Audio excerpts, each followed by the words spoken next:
After 7 years of marriage, Ivy inherited billions in assets, but during the handover process with the lawyer, she was informed that the marriage certificate was fake. The billions in assets could only be inherited by her alone. After investigating the matter, the lawyer spoke a name, Mr. Fabian S. registered spouse is Judy, and you are currently unmarried. City Y knows that Ivy and Fabian were betrothed before birth. Ivy is Fabian S. heart's blood, the apple of his eye. At the time of their wedding, Fabian gave Ivy a wedding of the century, and he vowed loudly, I, Fabian, will never betray Ivy. Yet his marriage certificate with Judy was actually obtained the day after their wedding. Ivy smiled self-mockingly, taking a long while to accept this fact, and then her phone received a text message. Ivy, I bought you the latest bag you love the most. The plane has landed. I'll go to the company first and come back to accompany you right away. I love you. Today is the day Fabian returns from his business trip. In fact, Ivy was waiting for him outside the airport at this moment. Watching the two people coming out of the airport, she clenched her fists. Not far away, Fabian put his phone into his trench coat pocket, held Judy's nape, and the two kissed passionately. Over here, Ivy's face was already covered in tears. It turns out Fabian could say he loved her while kissing another woman. Hello, everyone, welcome to my channel. Subscribe us to read wonderful stories every day. Now, the story begins. Looking at Fabian in the distance, Ivy recalled all the moments they had shared. The two had been childhood sweethearts. In middle school, her parents had planned to take Ivy abroad to live, but when Fabian found out, he knelt at Frances's house for 7 days. Before he passed out, he tightly held her hand and said, Ivy, you can't leave. In this lifetime, you are mine. I absolutely won't allow you to go so far away from me. Throughout middle school and high school, year after year, everyone around them knew that Ivy was Fabian's treasure. After the college entrance exams, Fabian stayed with her in City B. Wherever Ivy is, I, Fabian, will be there. Once we reach the legal age, Ivy and I will get our marriage certificate. Indeed, they held their wedding when they were 22, but she never imagined that Fabian, who loved her so much, would scheme against her so thoroughly in this marriage. He said he would have the lawyer go to the Civil Affairs Bureau the next day to handle the marriage certificate, as he felt sorry for her exhaustion on their wedding night. She and Fabian have known each other since birth. They were never apart for 27 years and had long since committed to each other. Yet the outcome was Fabian secretly marrying another woman behind her back. He occupied her entire life. And at this moment Ivy decided that even if it meant tearing away half of herself, she would completely remove Fabian from the rest of her life. Ivy did not go home but instead went to a lawyer to handle asset inheritance. The Francis family's entire assets were all under her name, including the Humphrey family shares that Fabian had transferred to her before his marriage. The lawyer confirmed with Ivy once again, Ms. Ivy, are you really sure you want to sell all the Francis family assets under your name? Yes, City Y Francis family properties. Not a single property will be left. Ivy signed several contracts within half a day, selling half of the Francis family assets.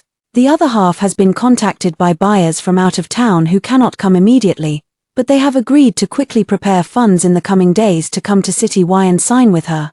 The lawyer said it would take at most 7 days to process all the assets. Fabian, your betrayal, the pain you've caused me, let it all end within these 7 days. 3 hours later, Ivy returned to the marital home she shared with Fabian. Fabian fixed his cold eyes on Ivy. Ivy, where have you been? Your phone was off. I waited for you for 2 whole hours. Do you have any idea how worried I was? Ivy looked at Fabian again, her mind replaying the image of Fabian at the airport. His arm wrapped around Judy, lowering his head to kiss Judy. Once upon a time, how much she loved Fabian kissing her. Now she finds it just as disgusting. Fabian couldn't hear Ivy's response, so he got up and walked toward Ivy. Ivy, you know what I dislike the most is when you go somewhere without telling me your whereabouts. Was the previous punishment not enough? The next second, Fabian's large hand tightly gripped Ivy's slender waist. Ivy's body remained stiff and motionless, her curled eyelashes trembling slightly. The scent of tobacco on him had always fascinated her the most, making her feel at ease, but now it felt dangerous. Fabian's domineering nature and possessiveness toward her, she knew it all too well. At the age of 20, after arguing with him, she ran off to climb a mountain with her classmates. Fabian went mad, mobilizing helicopters across the city and searching every mountain just to find her.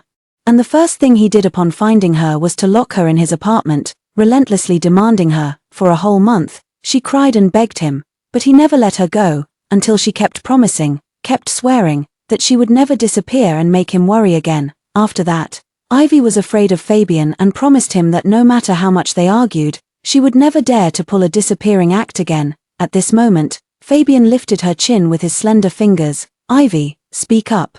Do you really want me to punish you?" Ivy had a trace of panic in her eyes. If he found out she was preparing to leave him for good, he would probably go completely mad, not wanting to alert the enemy. Ivy said in a trembling voice, "I just went to the hospital. She is pregnant, 2 months along." Fabian, upon hearing the word hospital, his eyes instantly darkened. He kissed Ivy's forehead, his voice lowered deeply. "Ivy, I know you still want to have a child with me.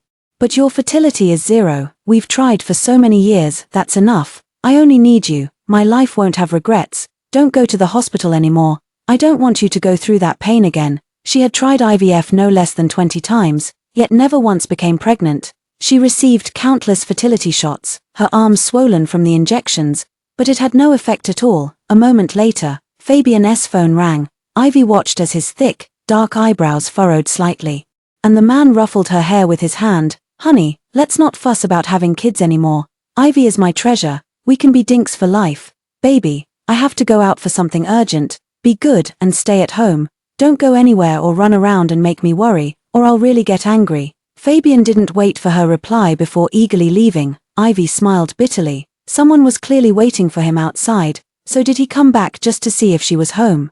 Half an hour later, Ivy received an audio recording from an unfamiliar number. "Fabian, Judy is really pregnant. Yes, 3 months along. Ivy can't have children, but our family needs an heir. My grandfather is pressuring me hard. That Avatar is his friend, Fabian. Back then you insisted on Ivy, and only then did old Mr. Humphrey allow you to give Ivy the sterilization drug, and he even forbade you from getting a marriage certificate with her. Now that things have come to this, what do you plan to do next? Didn't you say you loved Ivy the most?" Ivy instantly turned pale. "What? Sterilization drug?" Fabian not only cheated but also gave her a sterilization drug. Ivy, her body ached with a heart-wrenching pain, and her mind drifted back to the night of their wedding. Fabian brought her a bowl of traditional Chinese medicine. "Ivy, this is a tonic my family elders said helps with conception. If you drink it on your wedding night, it'll work right away, after you finish it. You're not allowed to cry later." Back then, she lay shyly in his arms, while Fabian fed her every last sip of the medicinal soup. It turns out, from the very beginning, he never intended for her to have a child. On the recording, Fabian's voice sounded again. "Of course, I love Ivy. Otherwise why would I have gotten Judy pregnant? Why would I set aside the blood feud between our families, just to be with Ivy? Back when my parents died in a car accident, it was because of Ivy's parents. All these years, I've tried hard to ignore it, treating her like a treasure, spoiling and cherishing her. Apart from children and marriage, which I can't give her, I can give her everything else, including the Humphrey family. Then what about Judy? Is she really just a breeding tool given to you by the old man?" Fabian paused for a long time, and finally said, "Judy has a calm and gentle nature. Being with her makes me feel comfortable and at peace, something Ivy could never give me." "Fabian, it seems you want both the white moonlight and the red rose." Unable to listen any longer, Ivy turned off her phone, tears silently streaming down. It turns out she had never calmed Fabian's heart. Ivy slowly wiped away her tears. The message in the phone, no one knew who sent it. Ivy's trembling hand touched her abdomen.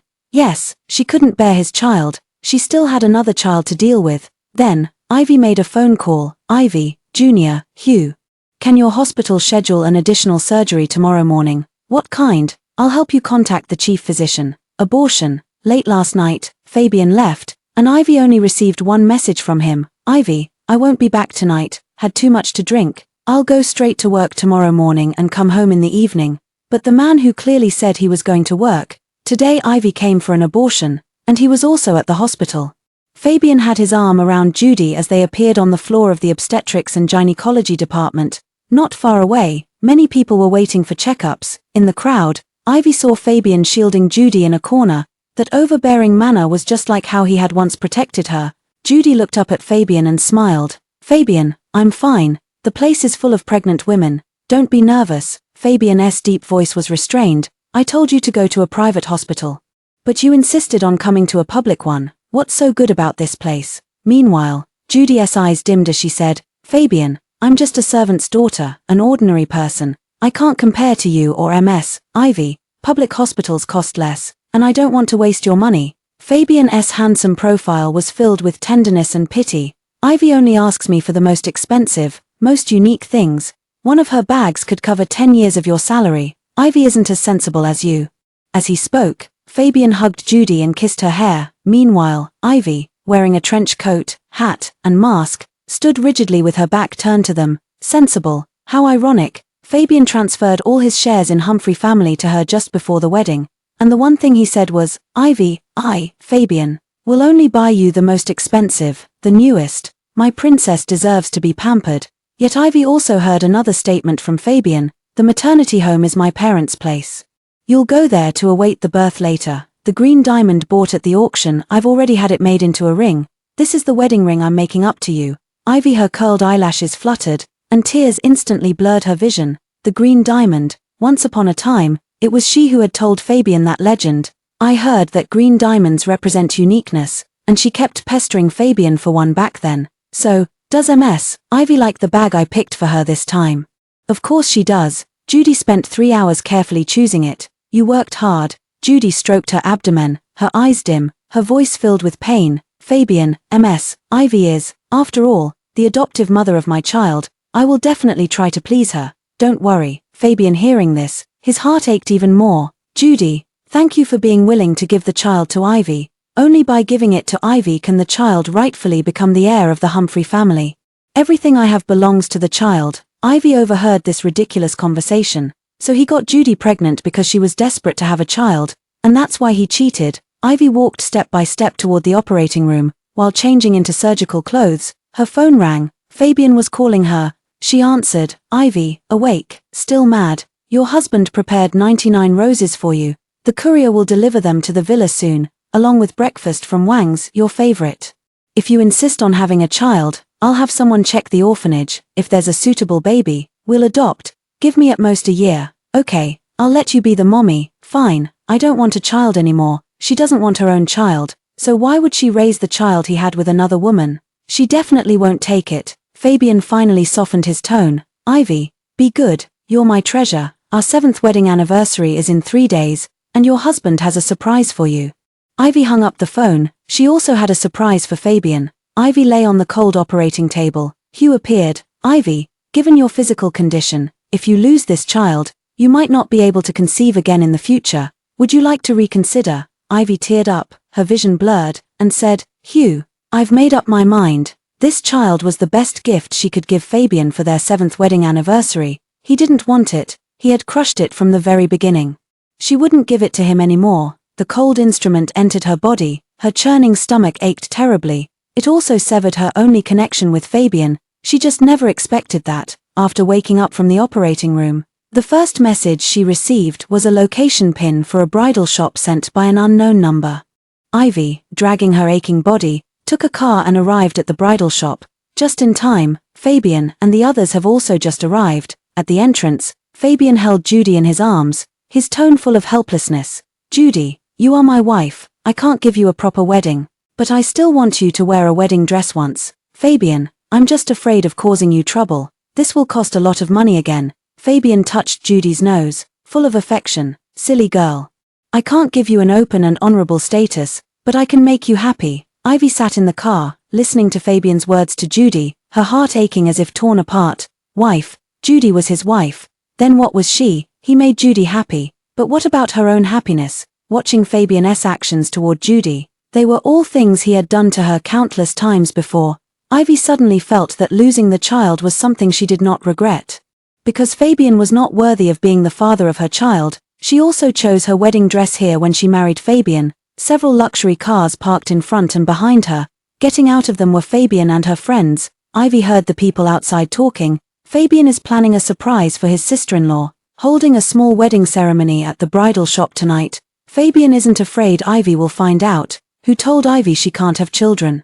Fabian even lied to her that their marriage certificate is fake. Everyone shut the hell up about this. Ivy is Fabian's treasure. This whole thing is just to appease Judy. Since she's carrying a golden child in her belly, Ivy felt her blood run cold. It turned out that all the friends she had grown up with knew about Fabian's betrayal of her.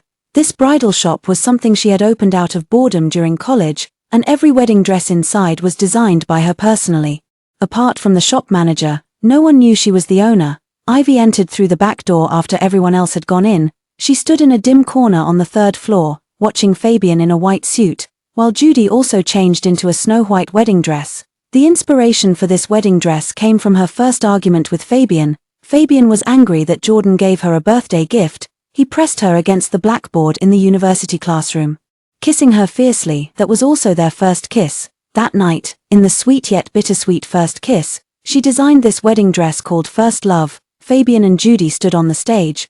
Below the stage were all the people she had known since childhood. They were applauding, cheering, and blessing Fabian and Judy. Fabian, your wife is so beautiful. Fabian, congratulations. It's time for you and your wife to exchange rings. Ivy watched Fabian take the ring box opened. Ivy saw it clearly from her high vantage point. It was a pair of rings identical to their wedding rings. Fabian's was still the men's ring, and Judy's ring was exactly the same as hers, so even the rings were a threesome. The lights snapped on with a sharp sound, all the stage lights went out. Only Ivy stood illuminated on the high platform, and Fabian, the moment he saw Ivy, his eyes instantly reddened. He left Judy behind and desperately ran toward the 3rd floor. Ivy.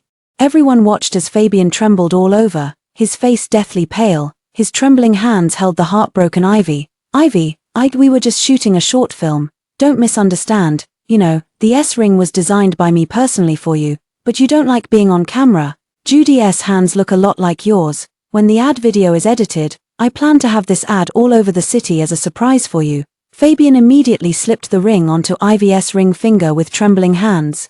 But Ivy felt that the ring simply wouldn't fit. It wasn't her size. Meanwhile downstairs, Judy stood pale-faced, her tear-filled eyes fixed on Ivy and Fabian. Fabian said coldly, Judy, my wife is angry. You need to explain, otherwise, you won't be working for the Humphrey family anymore. Judy spoke in a tone full of humility. Ivy, this wedding is an advertisement. I am the planner, because this ad was prepared by Mr. Fabian to be broadcast citywide 3 days later. On your wedding anniversary, Fabian's handsome face broke into a smile as he held Ivy in his arms. Ivy, you heard Judy's explanation, right? It was all for you. Everything I've done is because of you. Ivy, I love you and will never change. Ivy is the one Fabian, love most in this lifetime. Fabian's sweet words. Ivy had believed every single one of them for the past 27 years, but she never expected that Fabian, after betraying her, could still stand before her and declare his love for her to the whole world with such an affectionate demeanor. Judy was provoked by these words. I wish Mr. Fabian and Mrs. Humphrey a lifelong bond, growing old together, and a speedy arrival of precious children. Ivy felt a sharp pain in her heart upon hearing the word speedy arrival of precious children. That one glance exchanged with Judy, she watched Judy crying with pearly tears, then resolutely turned away and ran off without looking back. Fabian shouted loudly, with all his might and desperation, Judy. Then he ran down frantically. Ivy saw Fabian chasing after Judy in front of everyone, and Judy had just run out. A large vehicle crashed with a bang, sending Judy flying. Ivy got out and stood by the roadside. Then she saw Fabian screaming in agony. Judy, no. Fabian practically lunged forward and caught Judy, and everyone saw Judy, in order to save Fabian, at the last moment, turned with Fabian in her arms, her fragile body enduring the car's second impact. Bang, a pool of blood. Judy kept vomiting blood from her mouth. Beneath her, a river of blood had already formed. Fabian knelt on the ground, trembling hands holding Judy, eyes reddened. Judy, you'll be fine. I'll take you to the hospital right now. Meanwhile, Judy, spitting blood, cried out, the child, Fabian, save our child. Ivy watched as Fabian's pained, crimson eyes turned toward her. Ivy, I told you there's nothing between me and Judy. I said it was just an advertisement. Why won't you believe me? Why won't you be satisfied until you've killed her and her child? At this moment, Ivy saw hatred in Fabian's eyes, and there were also accusations from friends around. Ivy, Fabian loves you deeply. For the sake of loving you, even though he and Judy got married because of the old man, he still sent Judy abroad for almost 7 years. Others also chimed in. Yes, Ivy, Fabian especially doesn't want you to overwork, which is why he had Judy substitute for you to record today's short video. Ivy, you're too intolerant. Judy just likes Fabian, but she has never asked Fabian for anything in return. How can you not give such a kind girl even the slightest bit of leeway? Those friends who once said she and Fabian were the perfect golden couple. A match made in heaven, now stand on the moral high ground one by one, blaming her for the mistakes, blaming her for allowing a third person to come between her and Fabian's relationship, blaming her even though Fabian deceived her for 7 years, as if it were still her fault. Judy was sent to the hospital. Ivy followed along. Fabian only had minor scrapes, but he refused to let the doctors examine him, insisting on waiting for Judy's surgery. Judy suffered a massive hemorrhage. The baby could not be saved, and due to the excessive bleeding, her uterus had to be removed. Fabian was in agony. "Judy, I'm sorry, it's my fault. I shouldn't have sent you abroad for 7 years. I shouldn't have neglected you. And I shouldn't have mistaken all those things you silently did for me as being done by Ivy. I loved the wrong person. I always thought it was her." Ivy was very confused and bewildered upon hearing this. Judy did for Fabian, and Fabian thought it was her. Ivy, her teary eyes held a smile as her trembling hand wiped away her own tears, but she had also done so much for him, Fabian, since they were young, silently serving as his blood bank. She had known since she was 5 years old that Fabian had a condition of low platelets. He needed regular blood transfusions. What she feared most as a child was that Fabian would die. Her parents couldn't persuade her otherwise. She had been giving blood to Fabian since she was little, so she was often sick. While Fabian grew healthier and healthier, her body was weak and she easily caught colds and fevers. Later in middle school, her parents insisted on taking her away, not wanting her to risk her life for Fabian. Fabian thought it was because he knelt at Frances's house and begged for 7 days that her parents agreed to let her stay. In reality, she threatened to take her own life, and it was only after her parents were heartbroken that they let go. Watching Fabian say he regrets loving her, say he shouldn't have treated Judy coldly, Ivy also wanted to say that she regretted it too. If only she had known that her love with Fabian would come to this unrecognizable state, she would never have let it have even the slightest chance to begin. Ivy walked toward the elevator. Not far away, Fabian collapsed heavily to the ground. This time, she chose not to save Fabian. The silent night. Ivy was alone in the villa, yet her social media feed was bustling with activity tonight. She and Fabian, along with everyone they knew, were sharing a video. In the video, the bride's face was unseen, while the groom was placing a ring on her finger. The captions, however, all read, "Mr. Fabian and his wife's 7th wedding anniversary." Ivy curled her red lips into a mocking smile. 7th wedding anniversary. Fabian and Judy have also been married for 7 years. Just who are these people congratulating? Fabian and Judy on stage was shared by all of them on their social media moments. It has now even spread across the internet. The whole internet is congratulating her. "Mrs. Humphrey is so lucky. Mr. Fabian, Mrs. Humphrey." The wedding of the century reappears. At this moment, Fabian was still lying in the hospital, in no mood to deal with these news reports, and her phone rang. She pressed the answer button. "Ivy, Fabian urgently needs blood right now. Come to the hospital quickly to give him a transfusion." Ivy's tear-filled eyes were full of resentment. "Sorry, old Mr. Humphrey, I am neither Fabian's wife, nor his girlfriend, and I have no relation to him whatsoever. I have no obligation or responsibility to save him." "You knew it," Ivy sneered. "Thanks to the old man for hurting me 7 years ago. It saved me from having to argue with Fabian over a divorce 7 years later. If he bleeds to death tonight, as someone who is neither his wife nor his girlfriend, I won't be attending his funeral. Ivy, just like your grandfather. You will always be someone despise." Old Mr. Humphrey hung up the phone. All night, Ivy couldn't fall asleep. She alone sorted through all the things related to her and Fabian. The wedding photos. She took a hammer and smashed them one by one. The entire floor was covered in shards of glass. Fabian's gifts to her, clothes, gold and silver jewelry, and handbags. She packed them all up. In the middle of the night, everything was taken away by the second-hand auction. And the gifts she and Fabian had exchanged since childhood. Ivy looked at this rabbit doll, which was bought by Fabian to comfort her when she cried as a child. There was also a stack of college entrance exam workbooks, which Fabian had forced her to complete while tutoring her. Ivy moved all these to the yard and burned them one by one. The phone rang again, an unfamiliar text message. "I never knew he loved me so much. The kind that would even risk his life." Ivy only replied with one sentence.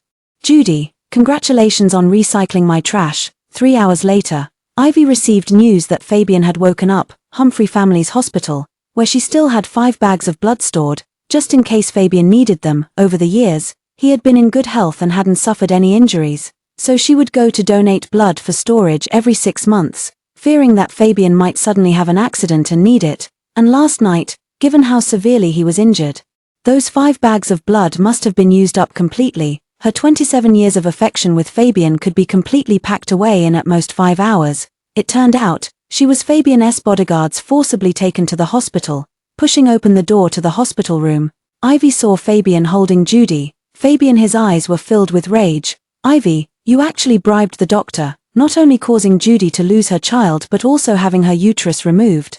Ivy heard Fabian falsely accusing her of being responsible for Judy's loss of her uterus. At that moment, the doctor nearby reported, "Mr. Fabian, it was Ms. Ivy. She said if I didn't remove Mrs. Humphrey's uterus, she would make it impossible for my family to survive in City Y." Fabian released Judy and walked toward her. For the first time, Fabian directly grabbed Ivy by the neck. "Ivy, how could you use money and power to oppress others and hurt Judy? When did you become so unrecognizable?" Ivy, hearing this, instantly looked at Fabian with tear-filled eyes. His heartbroken, furious expression would never be for her again. The pain in her neck was real and sharp. Fabian had hurt her for the sake of Judy. Ivy curled her lips and said, "Fabian, it's just a uterus. If I want it, I can even buy her life with money." Instantly, Fabian flew into a rage and slapped Ivy hard across the face. Ivy's frail body fell to the ground. Fabian said coldly, "Someone, take Ivy to the operating room and remove her uterus." 2 doctors restrained her body. Ivy was stunned upon hearing this. "Fabian, what did you say? What are you going to do to me?" Fabian, his cold eyes swept over Ivy. "Ivy, one must not owe others. You're no exception. Since you owe Judy, repay it. Once it's paid off, I'll still cherish you as before." Fabian, with one glance, 2 doctors directly took Ivy away. She wanted to struggle, but one of the doctors held an anesthetic needle and directly injected it into her body. Instantly Ivy's vision began to blur. She watched as Fabian embraced Judy once again. "Judy, don't cry. When you cry, my heart breaks." Ivy fainted. Her mind filled with scenes from her youth. At 20 years old, she was in Fabian's arms, sobbing softly, while Fabian chuckled mischievously in her ear, his voice full of affection. "Ivy, I love it most when you cry. It really turns me on." It turns out that truly caring for a woman means feeling heartbroken when she cries. The pain in her abdomen returned. The conversation between the doctor and Fabian was vaguely clear to Ivy in her dazed state. "Mr. Fabian, did Ms. Ivy previously undergo a uterine curettage surgery, and was her uterus removed?" Uterine curettage surgery. Fabian's deep voice carried a questioning tone. The doctor explained, "Uterine curettage surgery might be necessary if there were issues like fibroids in the uterus." Fabian said coldly, "Remove Ivy's uterus and show it to Judy." Judy's eyes are already swollen from crying. She can't cry anymore. "Complete the surgery as soon as possible, after the anesthesia is administered. You need to wait an hour before the surgery can be performed." Fabian, however, thought the wait was too long and said impatiently, "Ivy is already unconscious. Just operate and remove her uterus." Ivy shed a tear from the corner of her eye. Removing her uterus was just to stop Judy from crying. The uterus was removed. Ivy was bleeding heavily. By the time she woke up, it was already 2 days later. Fabian's cold eyes gleamed with indifference. "You're awake." Ivy, her throat was parched, and she hadn't had a chance to speak yet. Fabian said coldly, "You had a massive hemorrhage, and it was Judy who donated blood to save you. Ivy, you should repay her kindness, understand?" Meanwhile, Judy, who was peeling an orange nearby, said shyly, "Fabian, I didn't mean to force Ms. Ivy to thank me. I know you care about Ms. Ivy, but even if half the blood in my body went to Ms. Ivy, it wouldn't matter. If it meant saving Ms. Ivy, even if it took all my blood, I'd die to save her." Judy's words were truly pleasing to hear, but then Fabian said, "Ivy, what you owe Judy, repay it with your identity." Ivy looked at Fabian. The light in her eyes for him was gone. Ivy endured the pain and got up from the bed. Fabian, seeing her like this, he immediately came over and grabbed her hand fiercely. He scolded angrily, "What are you doing? You don't care about my life or death. You don't care about Judy's life or death. Ivy, you owe us." Ivy, her face was pale, but her eyes were calm. She smiled mockingly. "Fabian, do I really owe you?" "Not far away," Judy cried and said, "Fabian, I don't want anything. I just want you and Ms. Ivy to be together. I can never see you again." After saying this, Judy fainted. Fabian immediately let go of Ivy, quickly went to hold Judy in his arms. His eyes were filled with anger as he said, "Ivy, not everyone will indulge you. Judy has been taking care of you ever since she donated blood to you. staying by your side in this hospital room, fearing you wouldn't wake up. Neither she nor I have wronged you, and you should be content. Now that your grandfather has passed away, you have no relatives left in City Y. Ivy suddenly realized how wrong she had been not to go abroad with her parents back then. Fabian quickly carried Judy out of the hospital room. Meanwhile, Ivy, enduring the pain, left the hospital. She opened her phone to find many messages from her lawyer, Ms. Ivy. The other buyer has already arrived in City Y, waiting to sign the contract with you. Ivy went to the law firm again. She had completely disposed of the last half of Francis' family assets, and Fabian gave her shares, which she personally found a buyer for. Fabian's archrival, Jordan. She sent a message to Jordan, prepare 30 billion, I'll sell you all the Humphrey family shares in my possession. She received Jordan's single-word reply, okay. Initially, Ivy had planned to return the Humphrey family shares to Fabian. Even though he had cheated, she wanted to preserve some dignity for both of them. But after going through all these events, Ivy no longer had that intention. She wants to destroy the Humphrey family, and also destroy Fabian, just as thoroughly as he destroyed her. Ivy looked toward the shopping mall not far away, where the large screen was scrolling with Fabian's announcement of his marriage to Judy.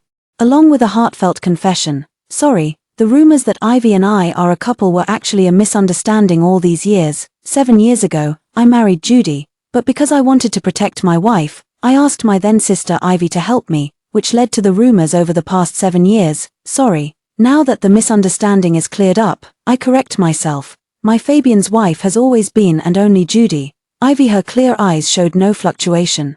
Today was the day after her anniversary with Fabian, and also the real 7th anniversary of Fabian and Judy. The phone rang, Fabian's call. Ivy picked up. Inside was Fabian's angry voice. Ivy, I order you to return to the hospital. Judy is having health issues, and you need to come personally to take care of her. Ivy, however, stared at the screen and said calmly, wasn't my uterus already given to her as compensation? Now you want me to take care of her too, Ivy. You need to understand, Judy's body has suffered such severe damage, and it's because of your appearance that she lost her 3-month-old baby. Do you know how a mother feels when she loses her own child? Ivy's heart ached painfully as she recalled the 2 children she had miscarried. She had left the hospital earlier and placed the babies in a cryogenic container, having them delivered to the restaurant where she and Fabian had celebrated their 6th wedding anniversary. As long as Fabian went to that restaurant, the manager would hand over this 7th and final wedding anniversary gift to him. Fabian, I know, and Fabian said in a commanding tone, since you know, then take care of Judy, and I will forgive you. You will still be by my side, you and Judy, inseparable. Listening to Fabian wanting to have it both ways, to keep them both, Ivy's mind was filled with Fabian's wedding vows. Ivy, I love you, and I will love only you for all eternity. And those childhood friends were teasing and making a fuss. Fabian, what if you ever let Ivy down? Then I'll jump from the top floor of the Humphrey family's corporate building. Those cheerful voices and laughter were vividly echoing in her ears. She used her last bit of strength and said calmly, Fabian, we've broken up. There was no marriage between them. A 7-year-long unregistered marriage could only end with the words break up. After hanging up the phone, Ivy found a coffee shop. Handling the necessary tasks, she called her lawyer. Hello, Ms. Ivy, how may I assist you? First, Ivan's position as president. All the shares I hold will support his elder brother. Second, James family's group has a financial deficit. Release the news and sue Jim to repay me 5 billion. Third, Humphrey family's old master killed his own son and daughter-in-law back then. There is evidence in the inheritance left by my grandfather. Hand it over to the police. Back during the Walter family's 3-son power struggle, Fabian was stopped by the old master from interfering in Walter family affairs. Fabian was sulking during that time, feeling he couldn't help his brother. It was she who went back to the Francis family and begged her grandfather, asking him to secretly help Ivan, which led to Ivan's current success in gaining control of the Walter family. And old Mr. Humphrey indirectly caused the death of his own son and daughter-in-law, something grandfather always knew. Not only did old Mr. Humphrey personally come to beg her grandfather, but her grandfather only endured it out of respect. Yet, until his death, her grandfather would never have imagined that the old man would pin this debt on their family, the James family, Fabian's close friend Jim. The James family was torn apart by internal strife and corruption, with a deficit as high as 5 billion. Half a year ago, Jim personally came to borrow money from her, asking her not to tell Fabian, and she lent it to him. But what she got in return was all of them helping Fabian keep it from her. She didn't need them to repay a drop of kindness with a flood of gratitude. Don't laugh at her behind her back and treat her like a fool. Those she had helped stood against her and hurt her. So she took back all the kindness she had shown them. The last person she saw was Jordan. Ivy, what you need is urgent. I can only raise half of it in an hour, and the other half will definitely be transferred to your account within a week. Ivy, her clear eyes showed no fluctuation. Jordan said in a low voice, Ivy, are you really sure about this? If you sell the shares of the Humphrey family to me, I will acquire the Humphrey family and ensure that Fabian never rises again. Ivy picked up the pen and signed the share transfer agreement without hesitation. After signing the transfer contract, Jordan personally escorted her to the airport. Ivy, can't you stay? Ivy turned and looked at Jordan, avoiding the topic. She said instead, Jordan, congratulations. From today, only the Kenneth family will remain among the top 5 elite families in City Y. They will all pay for what they have done. Ivy turned and entered the boarding gate, leaving without looking back. Fabian, from now on we part ways, each to their own, and grow to despise each other. In the hospital, Fabian stared at his phone, lost in thought for a long time. Did he hear Ivy say the words break up? They had been together for over 20 years, even during their most intense arguments. They had never said those words to each other. Fabian tried calling Ivy again, but her phone was already unreachable. At the moment he collapsed at the door of the operating room. He saw Ivy run away without looking back. Even when he was on the verge of death in a coma, she didn't come when his grandfather called her, and she even said so many vicious things. Fabian was furious. If it weren't for the fact that every 6 months over the past 7 years, Judy would secretly come back to donate a bag of blood, stored in the hospital at Humphrey's house, this time he would definitely be dead. Fabian has known since childhood that there was something wrong with his body.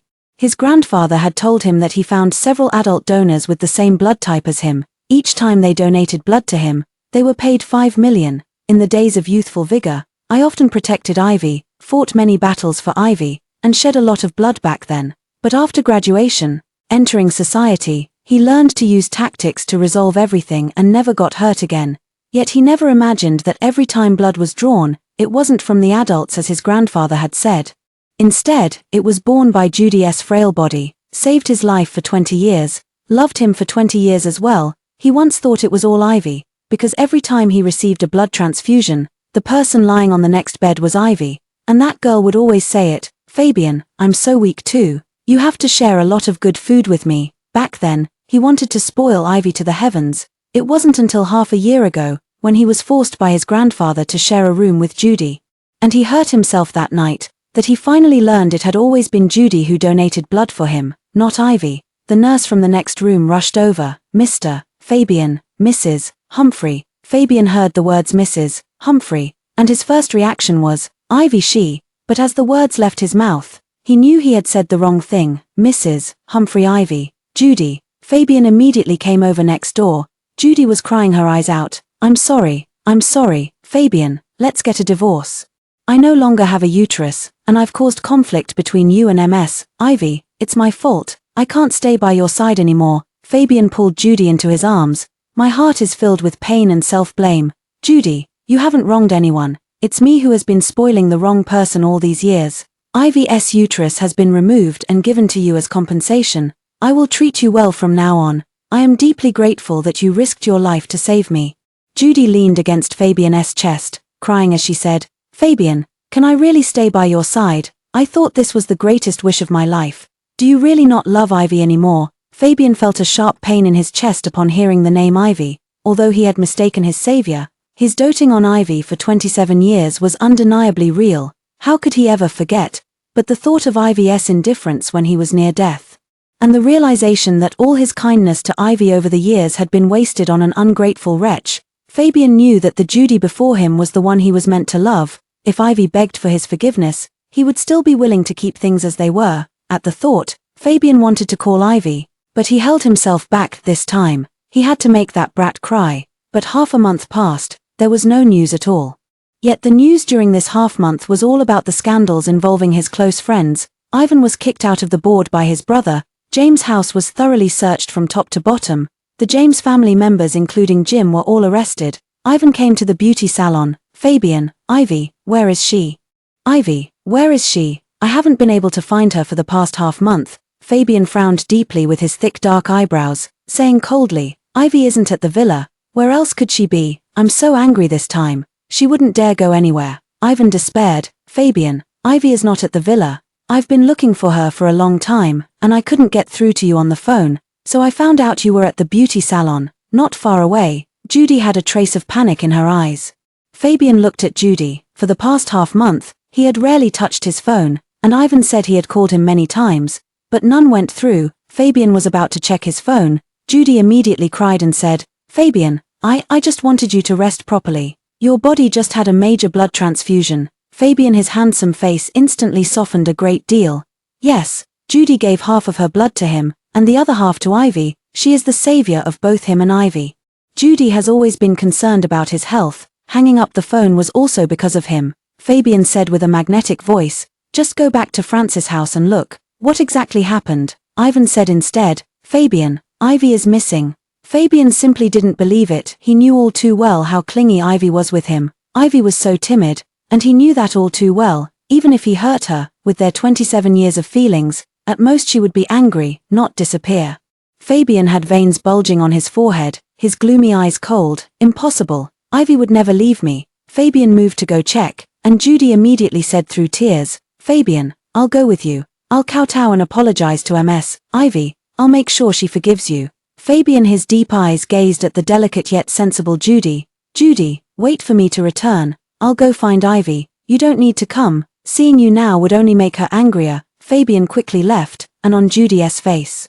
The moment the door closed, there were no more tears. Her red lips curled into a smile. "Ivy, you've finally left. If you stayed any longer, I would have had to take your life." Fabian returned to the villa and searched from top to bottom but couldn't find Ivy. He finally panicked. The servant said anxiously, "Mr. Fabian, the lady's belongings have long been gone. There's a barrel in the backyard with many things burned inside." Fabian was furious. "Ivy is missing."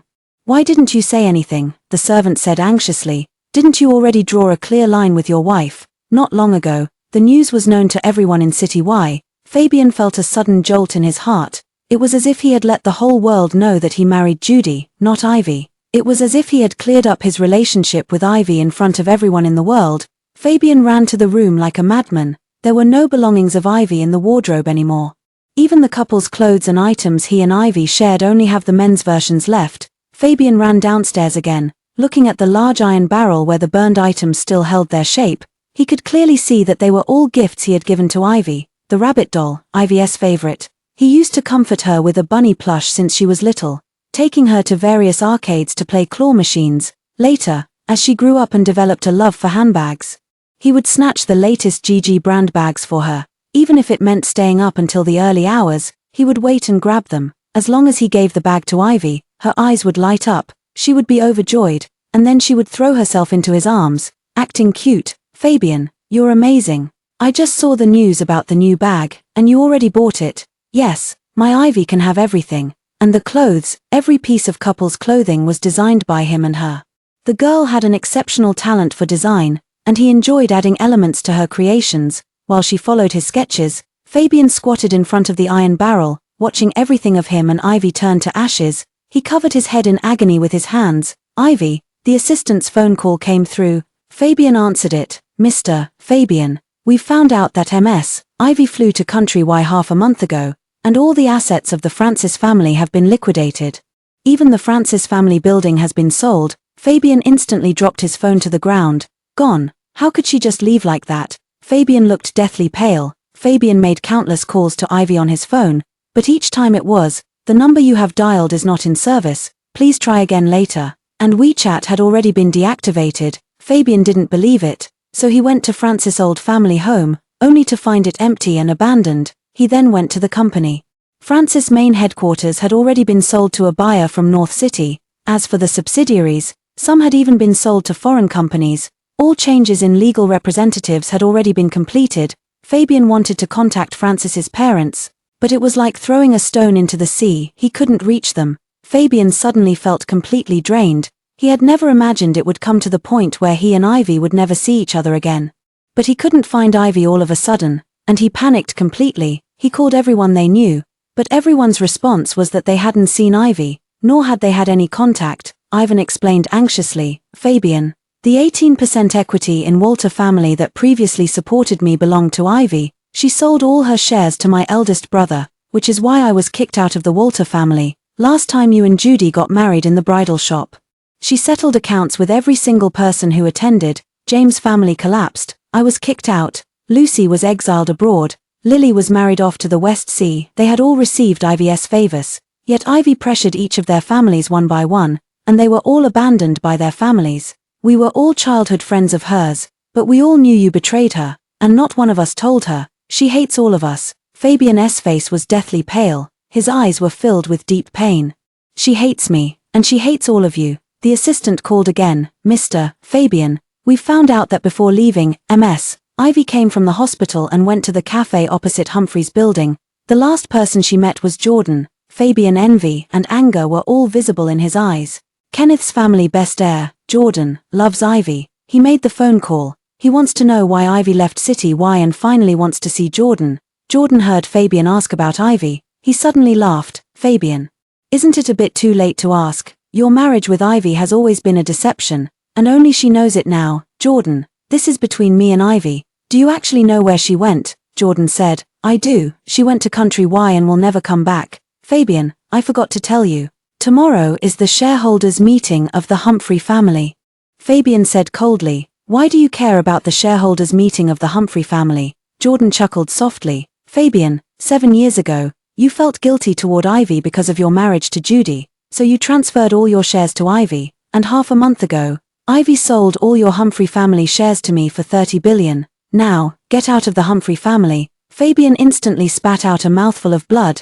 No, impossible. Ivy would never do this to me. Jordan, did you deceive Ivy again? Jordan said, Ivy risked her life for you, nearly died several times, and never let you know a thing. Fabian, even the 30 billion shares of the Humphrey family aren't enough to match what Ivy has given for you all these years. Jordan hung up the phone. Fabian frantically called back again. Jordan, explain clearly, what do you mean by Ivy nearly dying several times for me? Explain it clearly. Jordan sneered. Fabian, if it weren't for Ivy's love for you, I would have done everything to take her away, but after this, you will never have her again. After the Humphrey family's shareholders meeting tomorrow, I will go to find her. Fabian, just wait. After losing her, you will have nothing left. Jordan hung up the phone, but this time, he directly sent over several pieces of evidence. Fabian looked at the images one by one. It was from their youth. Ivy was injured and unconscious, and she sat by his side transfusing her blood to him. She looked at him and smiled, her eyes full of love. There were a few more photos of Ivy lying by his bedside. There was still an 4 needle in her hand. Later on, Ivy went to the hospital at fixed times, always to the hematology department, even Ivy going to the hospital to serve as his backup blood bag. Jordan knew it all clearly. Fabian looked at this record. All were Ivy's signatures. In his mind, he recalled how his grandfather had deceived him, saying Judy was the one who saved his life. It's all Ivy. All of it is Ivy. Ivy, you have given so much for me. Fabian was filled with murderous intent from head to toe, his entire body radiating a fierce and menacing aura, like the king of hell emerging from the underworld, coming to claim a life. He drove back at 150 miles per hour to the Humphrey family's old mansion. He went straight to the old master's study. The door was kicked open violently by him, but Fabian did not expect to witness such a disgusting scene. Judy was as pure white all over as a little white kitten. She crouched pitifully between the old man's legs, swaying the few tattered rags she wore. She performed acts to please the old man. Fabian instantly felt nauseous and vomited violently at this moment. His fingers, with distinct knuckles, gripped the door. Those fierce eyes stared at the two figures not far away. He curled his lips, his voice icy cold. Grandpa, what are you and Judy doing? Judy saw it was Fabian. And instantly her face turned deathly pale. The revealing lingerie barely covered her as she collapsed to the ground, her flickering eyes instantly filled with tears, voice trembling intensely. Fabian, listen to me. Judy struggled desperately to put on her skirt, and the more flustered she became, the less she could manage to dress herself. Judy crawled toward Fabian in tears. Fabian, I can explain. Old Mr. Humphrey remained composed, his murky eyes reflecting the cold indifference of a man in power. A deep voice said, Fabian, your grandfather has no explanation to offer. If I say Judy is a good girl, then she is. Fabian's gloomy eyes were filled with coldness. So, grandfather, you tried her out first before arranging my marriage to her. Judy fell to the ground, crying and clinging to Fabian's leg. Fabian, I was forced. I did it for you. Your cousin has always been eyeing your CEO position. The old man said if I serve him, the Humphrey family will be yours in the future. Fabian's face darkened with fury as he angrily kicked Judy away. He said coldly, my cousin, Judy, what right does that good-for-nothing have to compare to me? Do you think I need you to sell yourself? By now, Fabian no longer believed Judy at all. What he had investigated revealed that the old master and Judy had deliberately schemed against him. Judy's blood type was completely incompatible for a transfusion to him. The old master's face darkened with fury, saying, Fabian, she's just a woman. Judy has been my woman for many years, just a plaything. If you want her, I'll give her to you. If not, she'll stay at Humphrey's house as a maid. Just like her mother. Judy instantly screamed in terror. No, I want to be with Fabian. Fabian, I love you. The old master raped me. He assaulted me when I was 19. Fabian, old Mr. Humphrey. Was it you or her who insisted that I and Judy get the marriage certificate, and forced me to give Ivy the sterilization drug? Fabian's finger pointed at Judy. Judy was instantly terrified. She kept looking at the old man, hoping he would admit it, but the old man curled his lips. Although Grandpa doesn't like Francis's girl, he isn't cruel to that extent. At that time, Judy was pregnant, and Grandpa wanted this little son, so he agreed. Judy raged, you old thing. You clearly said you would never tell Fabian. For these 7 years, she wasn't exiled abroad but was imprisoned by the old man in a villa in the suburbs, where he perversely enjoyed her. Fabian looked at Judy with eyes full of hatred. Grandpa, I won't let this matter rest. Judy was clutching Fabian's trouser leg. Fabian, I love you, I truly love you. All these years I've loved you desperately. Everything I've done has been because I love you. Fabian instead kicked Judy again. Judy instantly spat out a mouthful of blood. Fabian cast a cold gaze at old Mr. Humphrey. Grandfather, I will settle the score with you. Fabian took Judy away. All the way, Judy was dragged out of Humphrey's house by Fabian in such a state of undress. The servants and bodyguards all saw it. The secret of the wealthy family still didn't stay hidden. Before long, the news was sold to a reporter by a money-grubbing nanny. In no time, Judy's exposed photo took over the front page headlines.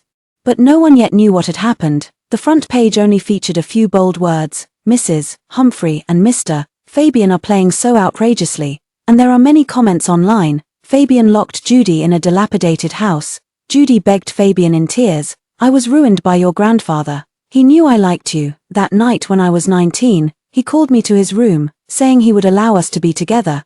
But instead, he violated me. Fabian slapped Judy hard across the face.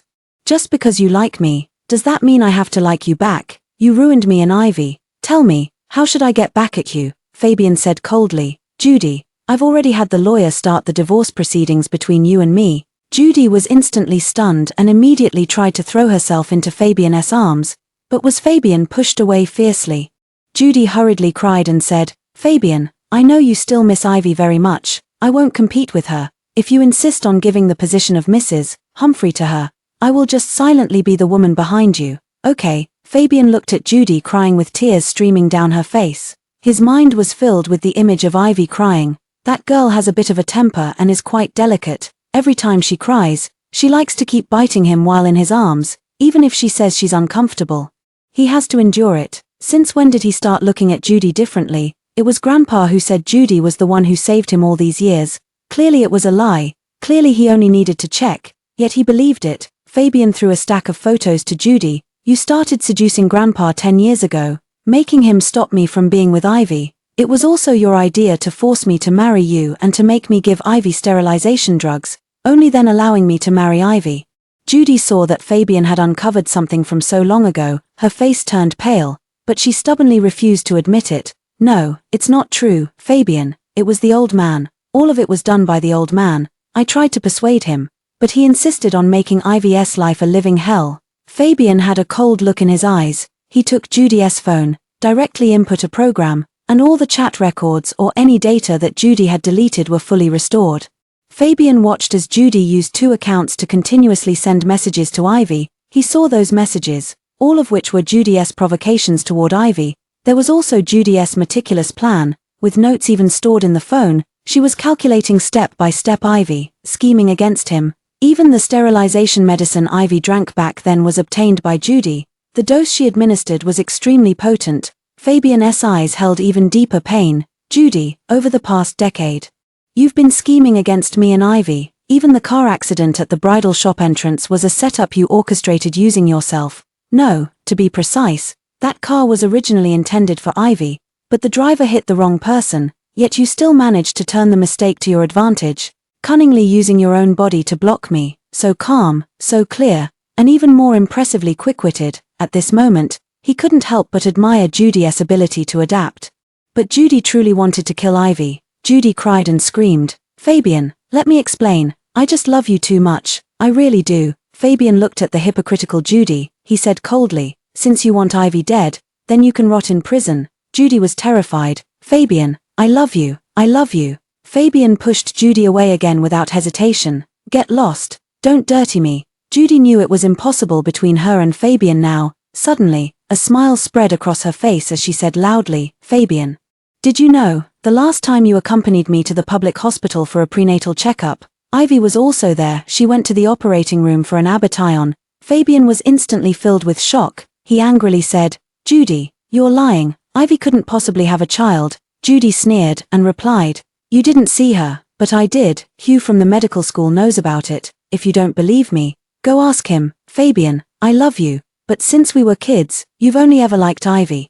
I'm just the daughter of the Humphrey family's nanny. If I didn't use tricks, you wouldn't even glance my way." Fabian's hand gripped Judy's neck. His eyes filled with hatred. He said angrily, "That's no reason for you to hurt Ivy. My darling will always be Ivy. You and Grandpa both deserve to die." Judy's throat ached terribly, but she laughed. "But she will never forgive you." Fabian's trembling hand loosened its grip. Those eyes were filled with pain. "Yes, she will never forgive me." Fabian's eyes instantly turned cold, and he immediately made a phone call. Before long, the bodyguards brought in several beggars. He had these men torment Judy. Judy lay on the ground, laughing hysterically. "Fabian, no matter how you retaliate against me, you can never divorce me. The old man will never agree to it. The son I gave birth to for the old man, he will count it as yours. I told you, I want to be with you for a lifetime. If he can't do it, I will expose all his secrets." Fabian's eyes turned cold as a message from his lawyer came through on his phone. It was 2 divorce certificates. He said, "From now on, Grandpa won't be able to stop me anymore. Judy, we're divorced." When the images of the 2 divorce certificates were placed before Judy, it was the deepest shattering blow to Judy. She cried out in agony, "No, I will always be Mrs. Humphrey. I am Mrs. Humphrey." Fabian watched as Judy's clothes were torn open by those beggars. He turned and walked straight out of the dilapidated warehouse. Then he instructed the bodyguard, "Take her to the police station tomorrow morning, along with the driver who hit her. Submit all the evidence and file a lawsuit against Judy for murder." Fabian went to the first hospital in City Y, found Hugh. Hugh was the only breath of fresh air in their circle. Seeing Fabian, Hugh wasn't surprised. "Fabian, this is Ivy's pregnancy record." Fabian took the report. His eyes read as he looked at the records. Ivy, 1.5 months pregnant, with twins. Fabian was instantly heartbroken. Unable to breathe from the pain in his chest, it hurt too much. The man's tall, upright body kept stepping back, unsteady on his feet, his handsome face deathly pale. Asked in a trembling voice, "Is it true that Ivy is pregnant with my child, and with twins?" Hugh pushed up his glasses and sighed. "Fabian, after you forbade Ivy from undergoing IVF, she secretly came to the public hospital to find me and asked me not to tell you. Over the past few months, she has gone through multiple rounds of ovulation and IVF procedures, enduring pain beyond your imagination. She desperately wanted a child. She always told me that her love with you had no regrets, but a child was the best gift she wanted to give you." Fabian covered his eyes with his slender fingers, tears wetting his hand. He was in extreme agony. "Ivy, how many needles have you endured?" "She's had at least 78 injections for fetal preservation. Yet every single time, she came alone." "You never knew," Fabian said in a voice full of pain. "She's so afraid of pain. She's always been terrified of it." Hugh continued, "After the IVF succeeded, she was overjoyed and said she wanted to give you a surprise for your anniversary." Fabian and Ivy's news spread throughout the entire City Y. Everyone knew about it, even without Hugh saying. Fabian already knew, and he had let Ivy know about his betrayal. Hugh said, "After Francis' family's grandfather passed away, you went abroad right after the funeral. But Fabian, Francis' family's grandfathers will left the inheritance to you two as a couple. Ivy needs to handle the inheritance under both your names, which requires a marriage certificate. Fabian turned pale, but the marriage certificate he gave Ivy 7 years ago was fake. Ivy couldn't transfer the inheritance from Francis' family into both of their names, old Mr. Francis' generosity and selflessness. Ivy's love, even this astronomical inheritance, made it all crystal clear, but he had failed old Mr. Francis and Ivy. Hugh delivered the final blow. Fabian, Ivy can never have children again, to cut ties with you completely. She gave up her only chance to become a mother. Fabian covered his face with his hands and wailed, "Ah, Ivy, Ivy." He even had her uterus removed, all for Judy. Fabian couldn't even imagine how desperate Ivy must have felt, lying in the operating room at that time. He only felt that he had to compensate Judy. He only thought that since Ivy couldn't have children anyway, losing her uterus didn't matter. But he never considered that fragile uterus had once nurtured 2 of his children. In truth, his Ivy had once paid a great price, wanting to give him the best gift, and all of his was wasted, all was lost. Ivy, she came each time to get pregnant without his knowledge, and the times on the report were all when he was at the company. Once he called her, and the girl's voice didn't sound right. "Fabian, why do you keep calling me? I'm not feeling well." He immediately rushed home and saw Ivy pale-faced, curled up in a ball, and he caught a whiff of the smell of blood. But the girl smiled at him. "I'm on my period, and I have cramps. Warm me up." He covered her stomach with his hand, while Ivy buried herself in his arms and cried, "Fabian, it hurts so much." He kissed her, feeling both startled and flustered, because Ivy had never suffered from menstrual cramps before. He called Hugh and followed his instructions to make brown sugar water for Ivy, keeping her warm. After taking care of her for several days, the girl finally recovered.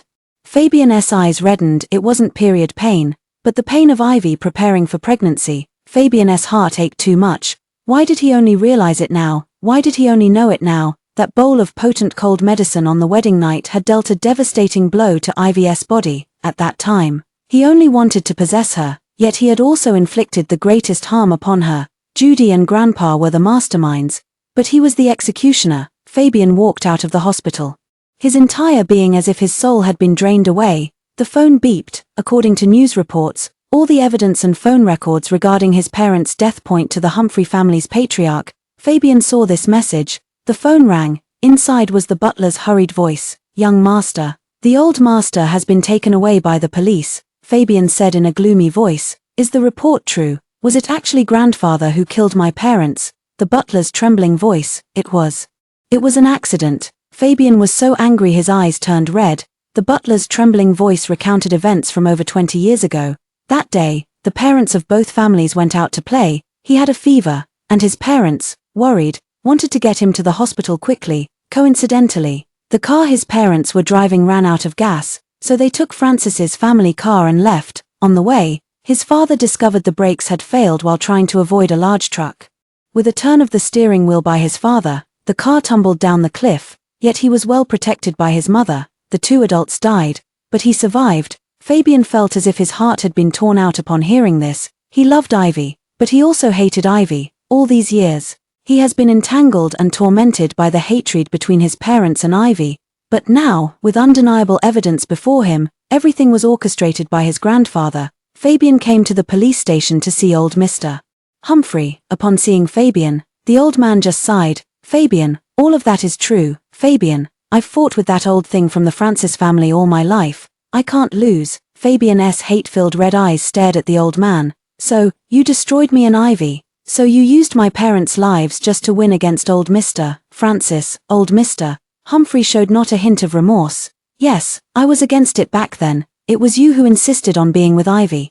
I absolutely would not allow a daughter of the Francis family to bear the bloodline of the Humphrey family." And what Judy said hit right at the heart of my thoughts.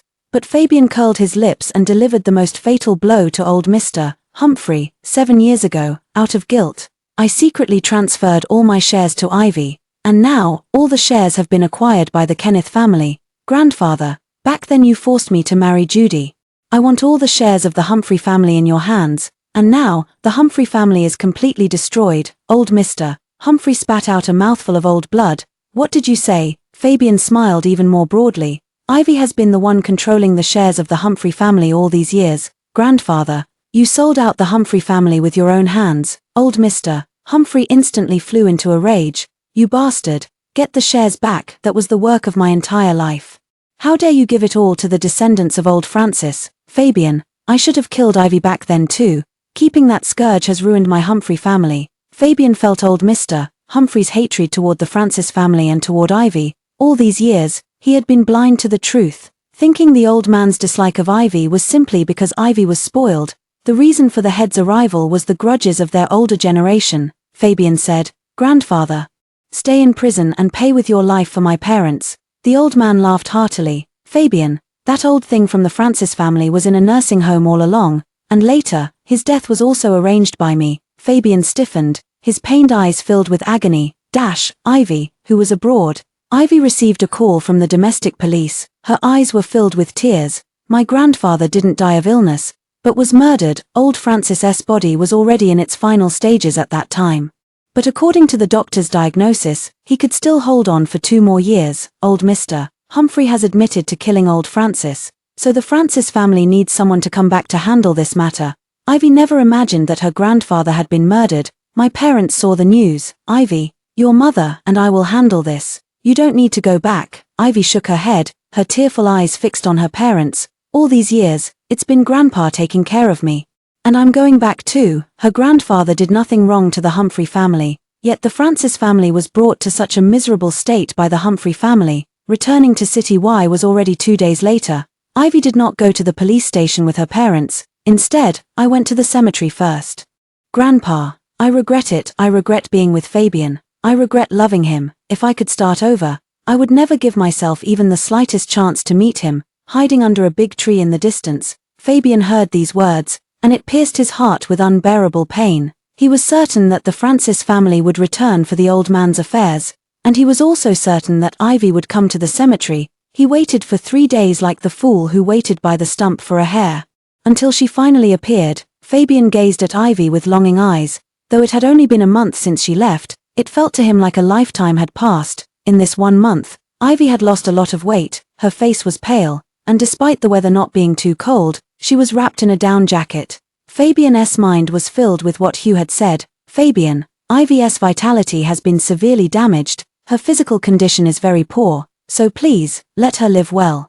Fabian felt a metallic taste of blood in his throat. He coughed. Not far away, Ivy turned her head. They gazed at each other from a distance. Fabian ran toward Ivy and pulled her tightly into his arms. His arm was exerting immense force, as if trying to merge Ivy into his very bones and blood. "Ivy, I'm sorry."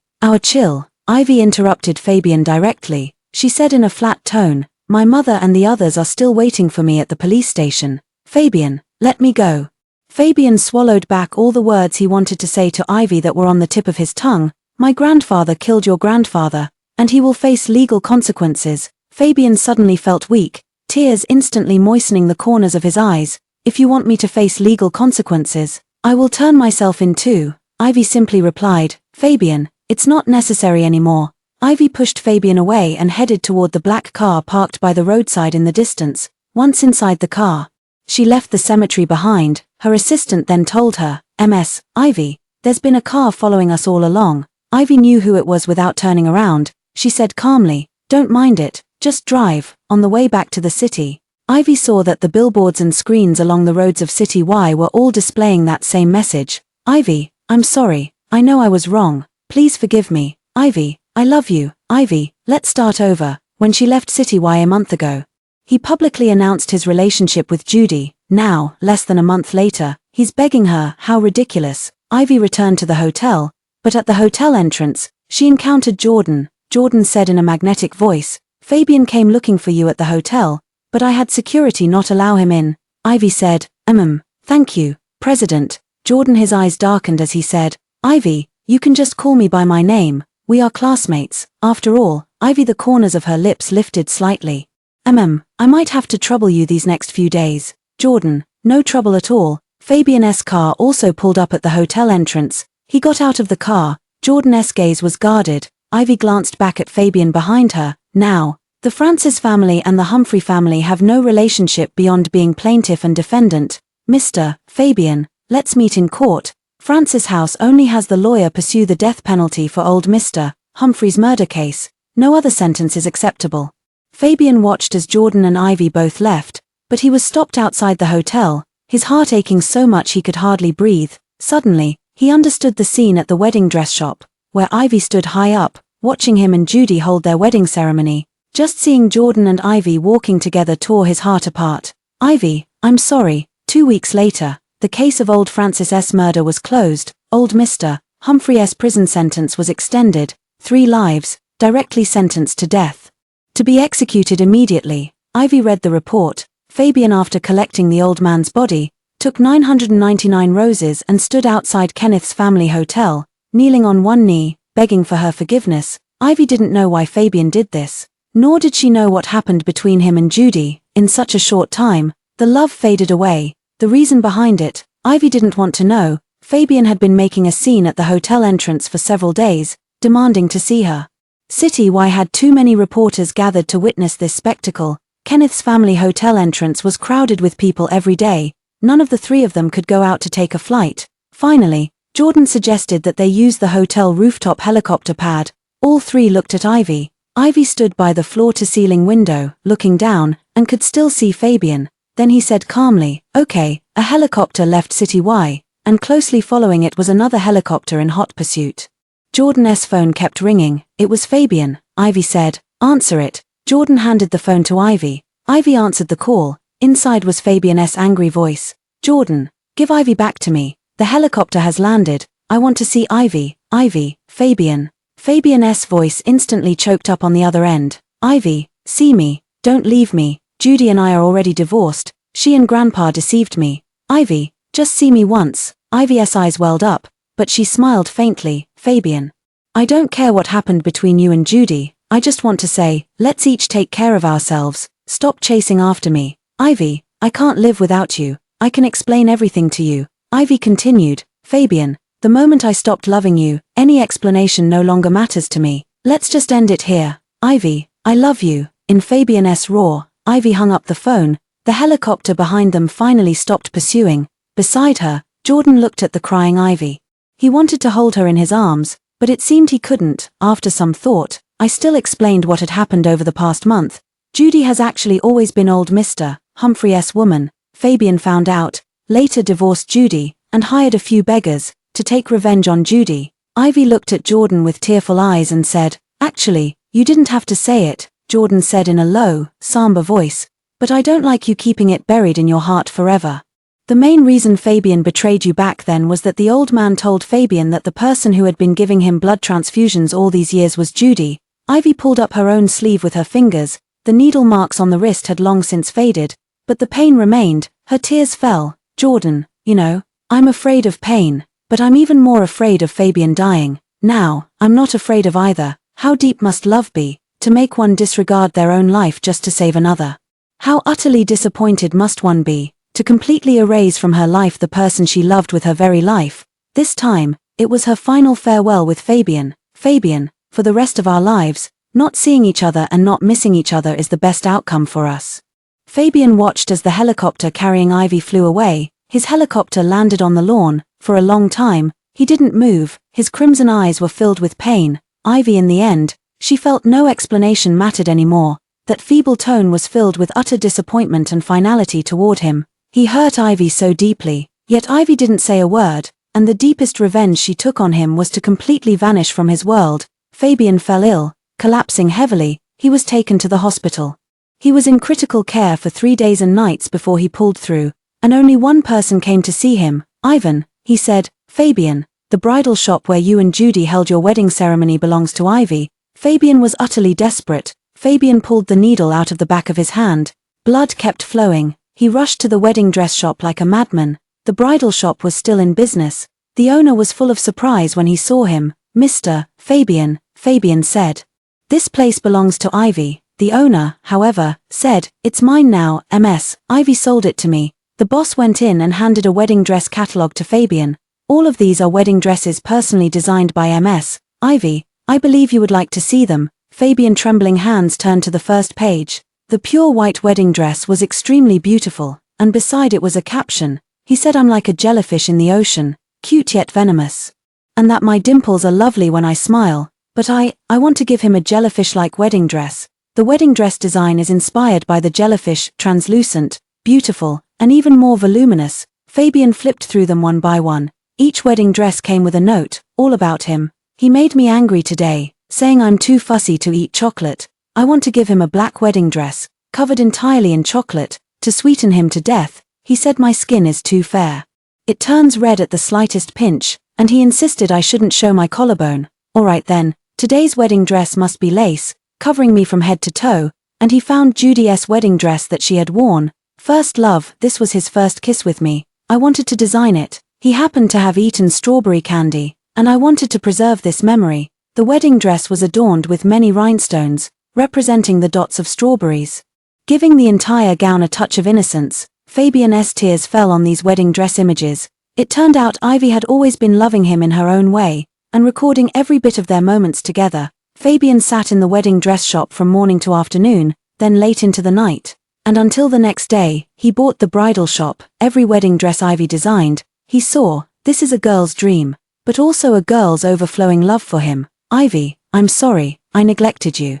Judy knew from the beginning that the bridal shop belonged to Ivy, which is why she brought him here. At first, she said it was a small place with niche brand wedding dresses, pretty and not too expensive. He admired Judy's frugal virtue, but in the end, it left Ivy utterly heartbroken. Judy, you really know how to wound the heart. Judy held his hand, each word piercing Ivy's heart like a deadly blade. Every single thing is the most painful for Ivy. He completely destroyed Judy.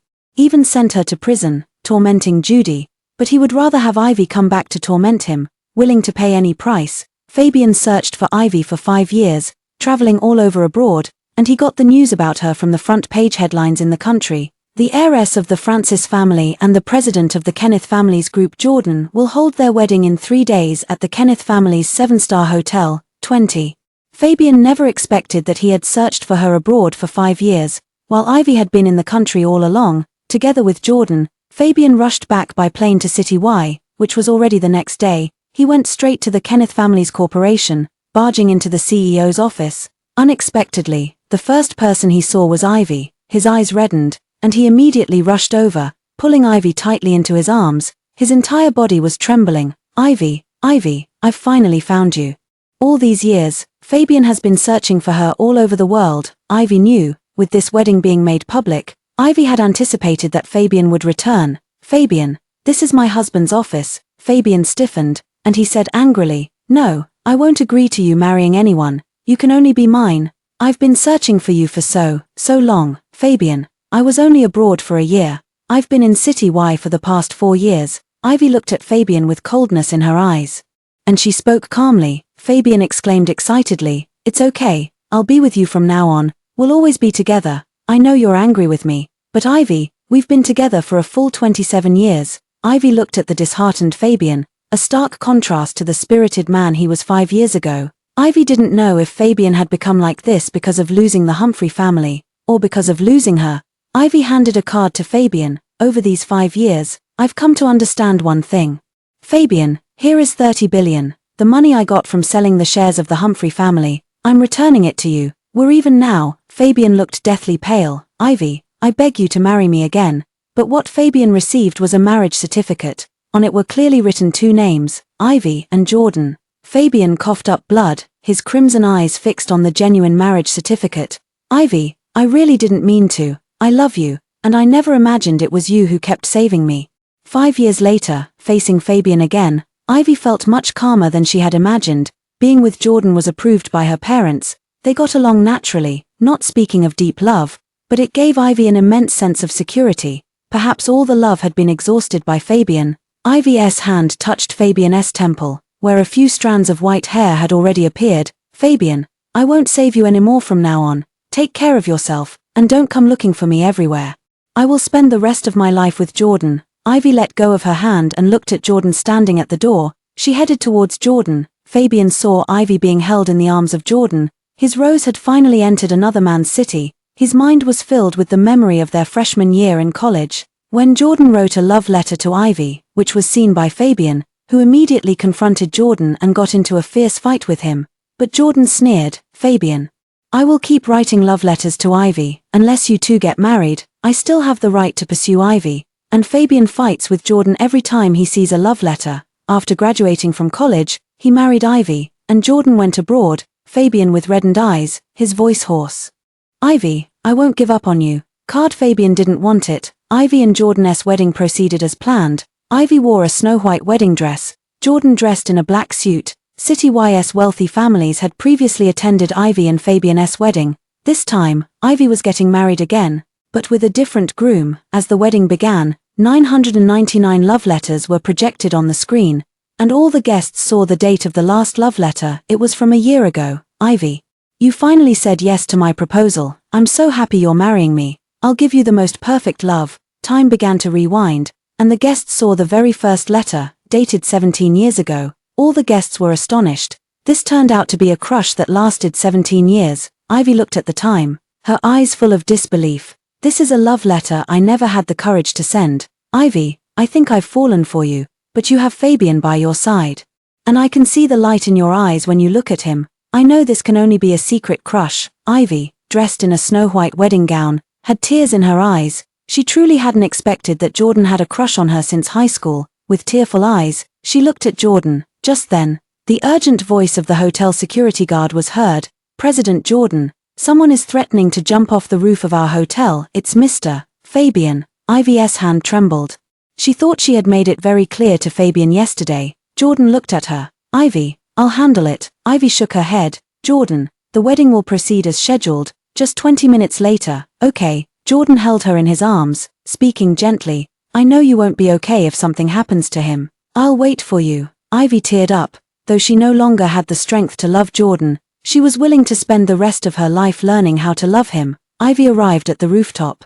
Fabian was wearing the same white suit from their wedding day. Even though 13 years had passed, Ivy recognized it at a glance. Fabian, do you want to die? Fabian's red eyes were filled with pain. Standing at the edge of the top floor, just one more step and he would fall from the 78th floor of Kenneth's home. Shattered to pieces, Fabian said hoarsely, Ivy, without you, I can't go on even for a day. Ivy smiled through her tear-filled eyes and said, when I saw you kissing Judy at the airport, I felt the same way. I thought I might not live long without you. Fabian pleaded in agony, saying, Ivy, forgive me. I've spent every single day of these 5 years searching for you. If I had known you were in the country, I would have returned much sooner. Ivy laughed coldly. Fabian, did you go to the restaurant where we celebrated our anniversary every year? Fabian was taken aback.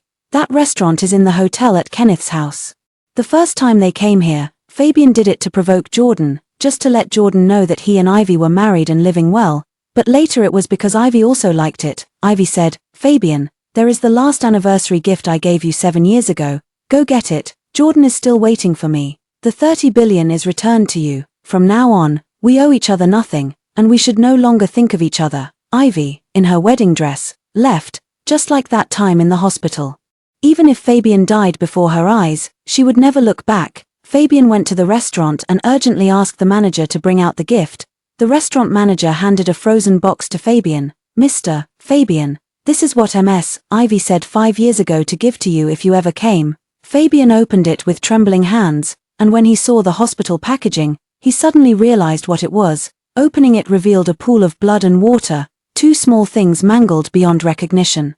Fabian cried out in agony. At this moment, he finally understood why Ivy would not forgive him. The 2 lives of the children lay between him and Ivy. In this lifetime, Ivy will never forgive him. And now, at the wedding venue, Jordan held Ivy's hand to begin the wedding ceremony. A wedding, with 999 love letters, shocked the entire nation of Zed. This 17-year-long unrequited love was also known to everyone. On the wedding night, Ivy received the news that Fabian had donated all 30 billion to the children's fund under Kenneth's family. Then a kiss landed on the tip of his brow. Yes, honey. Upon hearing this address, Jordan's kiss landed on Ivy's lips. Ivy, no matter how unwilling Fabian is to let go, I will never release your hand. Ivy's eyes sparkled with a smile. I will learn to love you. That night, Fabian jumped from the original Humphrey family building. The next day, there was news everywhere about Fabian's suicide. Ivy dared not look at the bloody scene. Later, it was Jordan who handled Fabian's funeral arrangements, and the front page headlines across the city were all about Fabian's death. There was also a reason that no one knew about. Fabian was holding a bright red rose in his hand when he died, and Ivy recalled a memory from when she was 15. Fabian, what flower do you think I resemble? The girl leaned her face closer.